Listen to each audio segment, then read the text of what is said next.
Hello guys, in this video we're going to talk about how to set up and use a virtual desktop on your MacBooks. It's pretty simple to use a virtual machine or a virtual desktop on your Mac. First, I would download Parallels right here. It's free to use for 14 days. It's a free trial version. If you are satisfied with the results that you want, you can go ahead and purchase it. So first, you'll have to install the Parallels desktop for your Mac. So here, it's a quick tutorial. So you just have to continue, agree. It's going to download.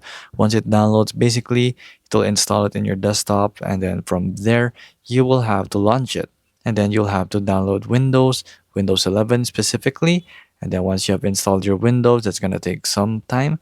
Once it's done, it's going to take like 5 gigs of storage.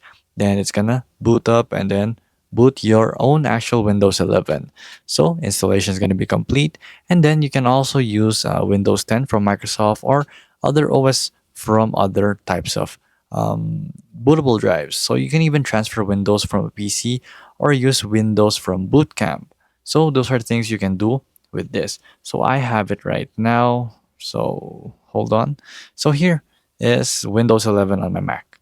So undoubtedly it's pretty slow because this is the trial version, which I cannot adjust settings of speed and anything else. So as you can see, there's going to be some discrepancies. Of course, it's not going to run super duper smooth, but at least you still have it. So I have Brave right here, my Brave browser, and it's pretty slow when it comes to loading. So it's going to share memory with your machine, share internet with your machine, share disk space with your machine.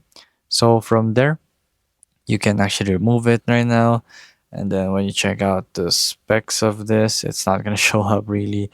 But basically here I have Windows now on my machine, and it's pretty laggy, but it still gets the job done. And if you have a higher end machine, this would work smoothly basically. So that is how you set up and use a virtual desktop on your Mac.